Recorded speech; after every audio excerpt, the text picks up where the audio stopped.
Baik, kami dari kelompok 4 akan mempresentasikan tentang balance scorecard. Jadi anggota kami beranggotakan Anka Sekaramadani, Wahyu Pratama, Maliku Zahro, Mela Arimbi, Cindy Setiawan, dan Sonia Lim Sugiono, saya sendiri. Next. Jadi di sini saya akan menjelaskan tentang perkembangan akuntansi pertanggungjawaban. Model akuntansi pertanggungjawaban dibentuk oleh 4 elemen pokok, yaitu yang pertama pembagian tanggung jawab, yang kedua penetapan ukuran kinerja atau tolak ukur, yang ketiga pengevaluasian kinerja, dan yang terakhir pemberian imbalan. Jadi akuntansi pertanggungjawaban berbasis aktivitas melakukan perubahan mendasar, bagaimana tanggung jawab dibebankan, diukur, dan dievaluasi. Para ahli sudah mengembangkan sistem akuntansi pertanggungjawaban berbasis strategis. Salah satu sistem yang digunakan yaitu BSC. BSC sendiri ini merupakan sistem manajemen kinerja berbasis strategis yang mengidentifikasi tujuan dan ukuran dalam 4 perspektif yang berbeda, yaitu yang pertama perspektif keuangan, kedua pelanggan, ketiga proses, dan keempat pembelajaran dan pertumbuhan. Jadi ukuran-ukuran kinerja yang digunakan oleh perusahaan ini harus saling berimbang dan dikaitkan dengan strategi organisasi. Dan selanjutnya ukuran berimbang berarti ukuran yang dipilih harus berimbang. Ukuran historical dengan ukuran prediktif atau lead. Antara ukuran objektif dan ukuran subjektif, antara ukuran non-keuangan dan antara ukuran eksternal dan ukuran internal. Jadi ukuran LEX sendiri ini artinya ukuran yang menunjukkan hasil usaha yang sudah dilakukan, misalnya profitabilitas pelanggan. Dan selanjutnya ukuran lead atau pemicu kinerja, yaitu faktor yang menentukan kinerja di masa yang akan datang. Ukuran objektif mudah dikuantifikasi dan diverifikasi, sedangkan ukuran subjektif kurang dapat dikuantifikasi dan banyak melibatkan pertimbangan. Ukuran keuangan dinyatakan dalam satuan uang, sedangkan ukuran non-keuangan menggunakan satuan non-keuangan. Ukuran eksternal berhubungan dengan pelanggan dan pemegang saham, sedangkan ukuran internal berhubungan dengan proses dan kemampuan perusahaan memberikan nilai bagi pelanggan dan pemegang saham.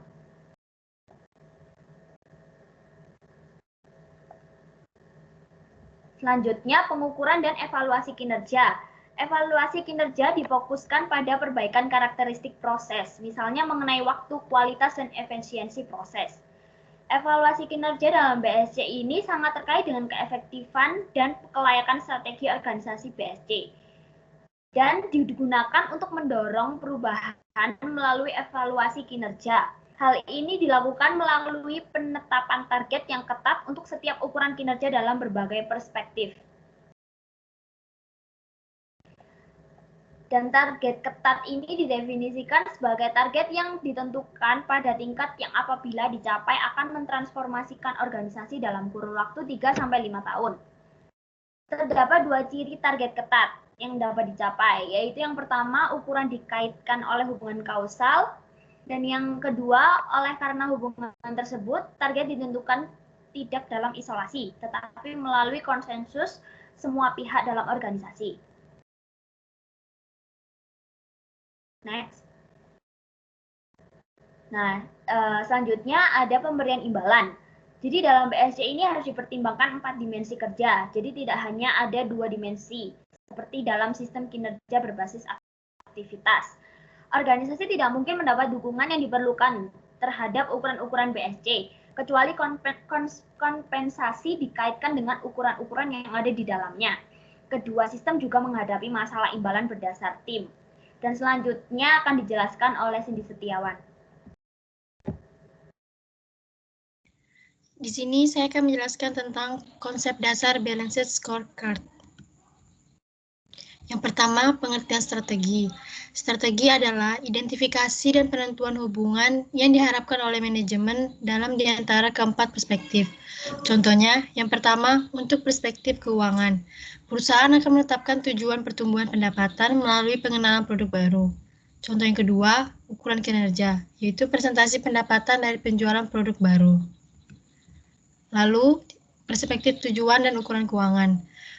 Perspektif keuangan menentukan tujuan kinerja keuangan pada jangka panjang dan jangka pendek yang sesuai dengan strategi organisasi. Lalu, perspektif keuangan memiliki 3 tema strategis, yaitu pertumbuhan pendapatan, pengurangan biaya, dan pemanfaatan atau utilisasi aset. Lalu di sini saya menjelaskan tentang pertumbuhan pendapatan. Tujuan dari pertumbuhan pendapatan yaitu meningkatkan jumlah produk baru, menciptakan aplikasi baru terhadap produk yang sudah ada, mengembangkan pelanggan dan pasar baru, dan menerapkan strategi penentuan harga jual yang baru. Lalu pengurangan biaya. Tujuan dari pengurangan biaya yaitu pengurangan biaya per unit produk, pengurangan biaya per pelanggan, dan pengurangan biaya per saluran distribusi. Pemanfaatan aset, yaitu ukuran keuangan pemanfaatan aset yang umum digunakan meliputi imbal hasil dari investasi atau return on investment dan dari nilai tambah ekonomi atau economic value added. Lalu yang terakhir, manajemen risiko. Manajemen risiko ini berkaitan dengan strategi yang diterapkan oleh tema strategi penting lain dan berlaku bagi ketiga tema keuangan strategis yang sudah dibahas sebelumnya. Lalu dilanjutkan oleh Lily.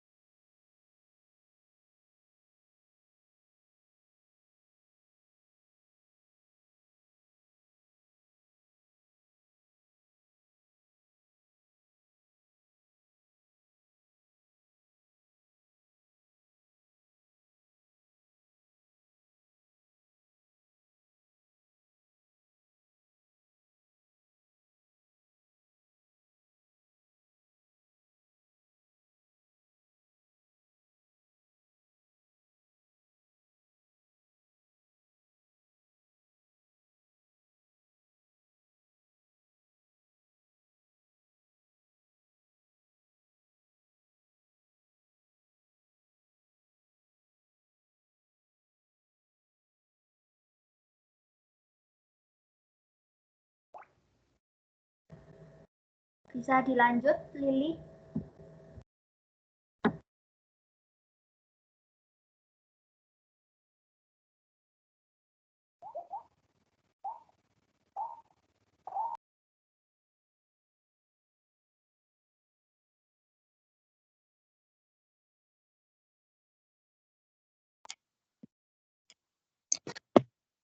Iya, selanjutnya saya menjelaskan tentang perspektif, tujuan, dan ukuran pelanggan. Perspektif pelanggan yang merupakan sumber pendapatan bagi tujuan keuangan. Kegagalan untuk memberikan jenis produk dan jasa yang tepat kepada pelanggan yang ditargetkan berarti perusahaan tidak akan memperoleh pendapatan yang diharapkan. Tujuan dan ukuran pokok adalah tujuan dan ukuran yang umum digunakan oleh organisasi. Next. 5 tujuan pokok yaitu meningkatkan pangsa pasar, kedua meningkatkan retensi pelanggan, yang ketiga meningkatkan perolehan pelanggan, kemudian meningkatkan kepuasan pelanggan, dan yang terakhir meningkatkan profitabilitas pelanggan. Next.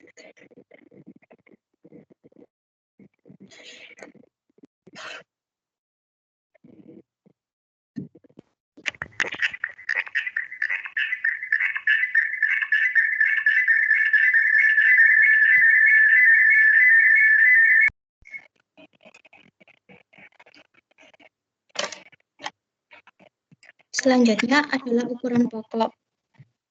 Yang pertama adalah pangsa pasar atau persentase pasar.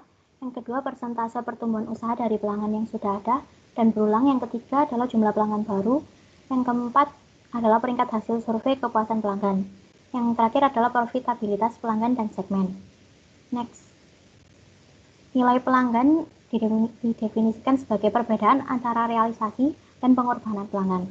Realisasi sendiri adalah segala sesuatu yang diterima pelanggan atas produk yang dibeli. Kemudian realisasi ini meliputi fungsionalitas dari produk seperti fitur, kemudian kualitas produk, reliabilitas penyerahan, waktu respons, citra, dan reputasi.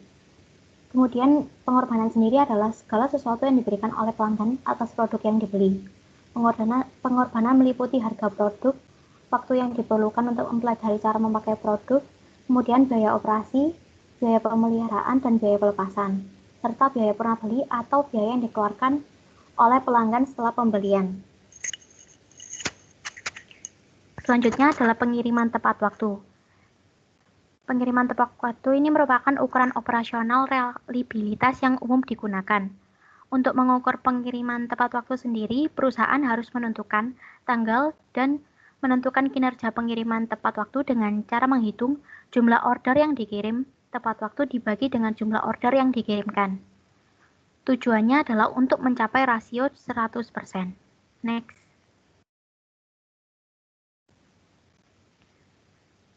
Selanjutnya adalah perspektif, tujuan, dan ukuran proses. Perspektif proses bisnis internal ini merupakan proses internal yang diperlukan untuk memberikan nilai kepada pelanggan dan pemilih. Proses mencakup identifikasi proses untuk memengaruhi kepuasan pelanggan dan pemegang saham. Dan rantai nilai proses yang pertama adalah proses inovasi. Proses ini mengantisipasi kebutuhan pelanggan yang muncul atau potensial dan menciptakan produk dan jasa. Next.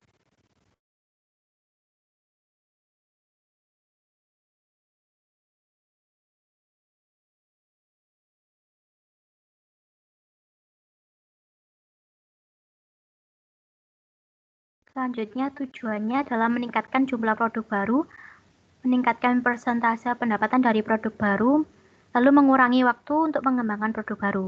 Ukurannya adalah produk baru dikembangkan, persentase pendapatan dari produk baru, kemudian persentase pendapatan dari produk proprietari, dan perkembangan waktu siklus. Kemudian proses operasi. Proses ini menghasilkan dan mengirimkan produk dan jasa yang ada kepada pelanggan. Tujuannya meningkatkan kualitas proses, meningkatkan efisiensi proses, dan menurunkan waktu proses. Next.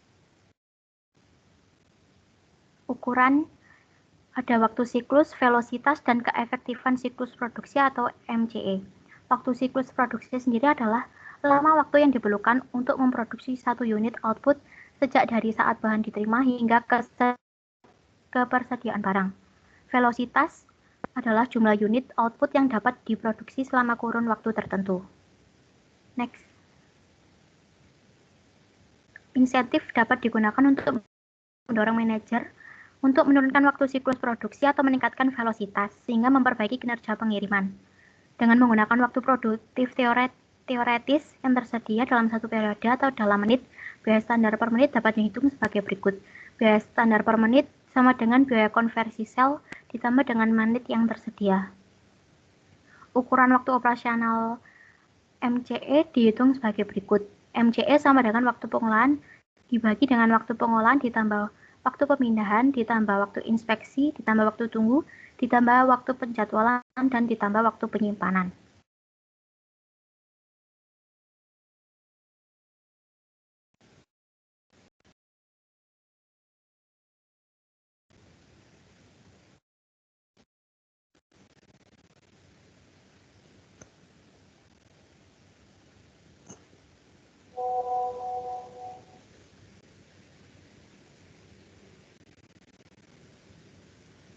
Next.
Selanjutnya, perspektif, tujuan, ukuran pembelajaran, dan pertumbuhan.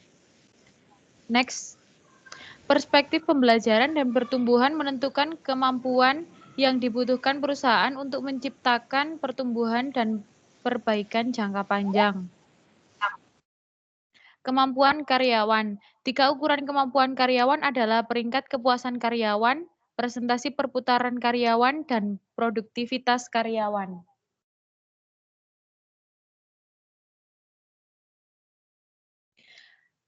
Motivasi, pemberdayaan, dan keselarasan.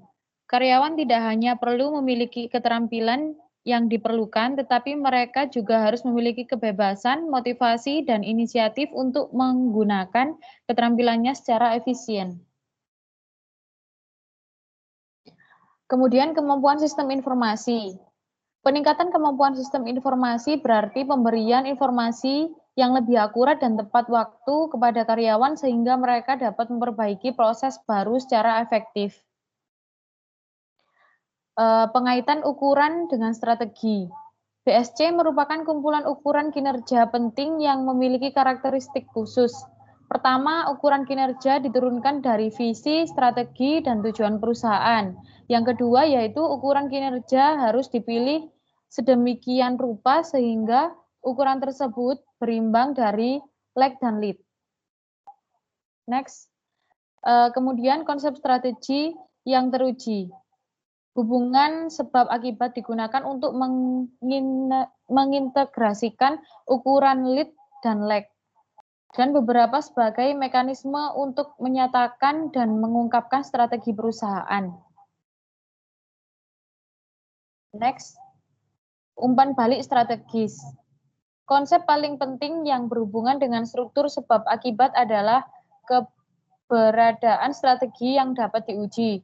Ketersediaan umpan balik strategi yang memungkinkan manajer menguji kelayakan strategi sangat penting. Next. Berdasarkan strategi pertumbuhan nilai, maka dapat diharapkan akan terjadi peningkatan nilai pemegang saham. Jika tidak terjadi, hal itu dapat disebabkan oleh 2 hal, yaitu yang pertama adalah masalah implementasi, kemudian yang kedua adalah strategi yang tidak valid. Pertama, ada kemungkinan faktor kunci keberhasilan seperti jam pelatihan dan desain ulang proses tidak mencapai tingkat yang ditargetkan atau jam pelatihan yang diberikan lebih sedikit dari yang direncanakan, proses tidak didesain ulang. Kemudian dilanjutkan oleh C. Anka.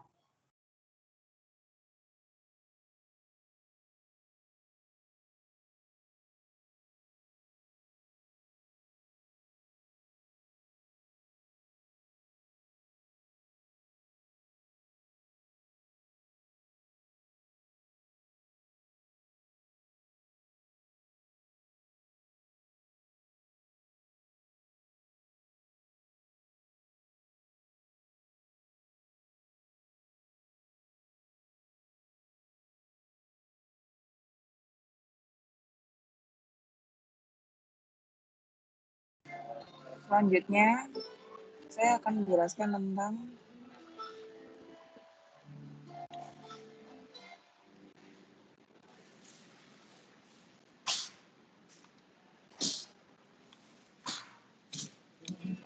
keselarasan strategis. Penyusunan sebuah strategis merupakan suatu hal, sedangkan implementasi strategis yang sukses adalah hal lain. Agar semuanya berhasil, semua harus mempunyai komitmen dan pencapaian.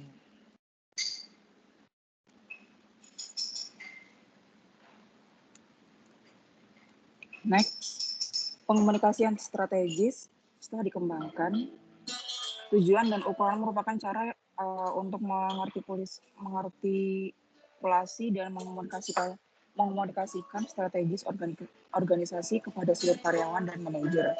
Tujuan dan ukuran yang sudah ditetapkan berguna untuk menyelaraskan tujuan dan tindakan individu dengan tujuan dan inisiatif organisasi.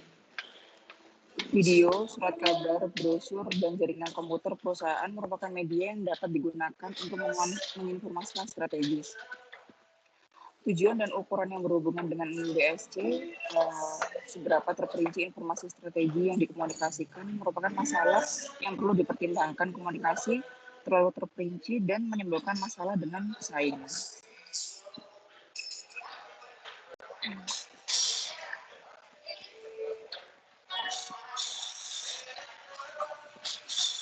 Selanjutnya, lebih banyak karyawan yang mengetahui lebih cepat juga hal tersebut sampai ke tangan pesaing. Namun demikian, di pihak lain merupakan sesuatu yang penting bagi karyawan untuk memiliki pemahaman yang memadai supaya mereka dapat menerima dan menyetujui upaya strategis organisasi. Artikulasi BSC harus cukup jelas sehingga setiap individu dapat melihat hubungan antara apa yang mereka lakukan dan tujuan jangka panjang organisasi. Target dan insentif. Setelah tujuan dan ukuran ditentukan dan dikomunikasikan, ekspektasi kinerja harus ditetapkan. Ekspektasi kinerja dikomunikasikan dengan menetapkan nilai target untuk ukuran-ukuran yang berhubungan dengan setiap perspektif.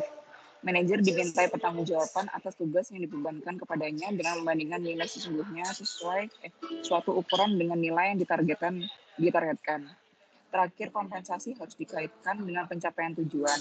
Kemudian, untuk mengubah sistem kompensasi akan mendorong manajer untuk melanjutkan fokusnya pada kinerja keuangan jangka pendek, karena tidak memiliki alasan untuk memberi perhatian kepada tujuan strategi lainnya. Distribusi uang bonus kepada berbagai perspektif dan ukuran adalah satu hal, tetapi pembayaran kompensasi insentif tergantung pada kinerja. Nilai sesungguhnya suatu ukuran akan dibandingkan dengan nilai yang ditargetkan untuk periode tertentu.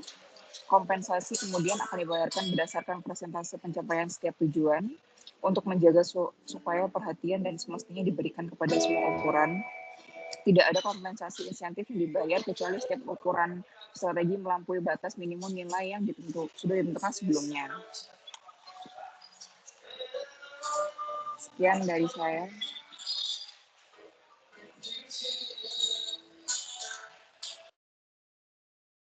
Selanjutnya ada alokasi sumber daya.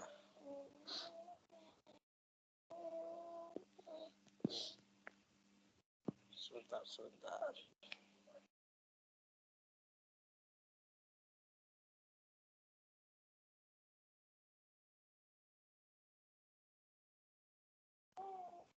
Pencapaian target strategis mengharuskan sumber daya dialokasikan ke inisiatif strategis yang bersangkutan.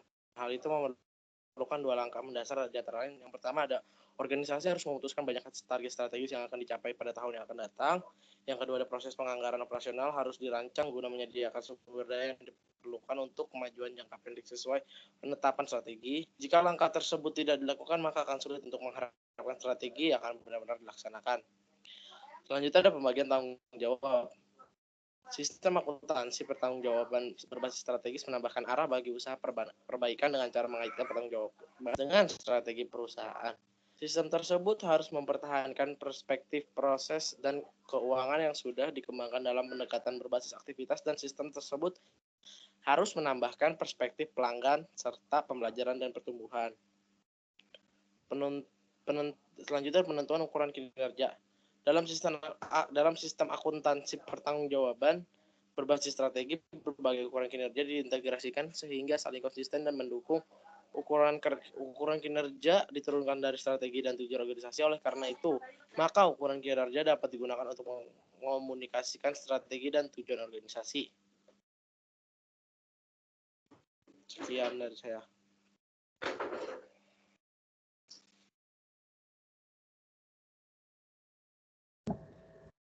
Baik, sekian dari presentasi kelompok 4. Terima kasih.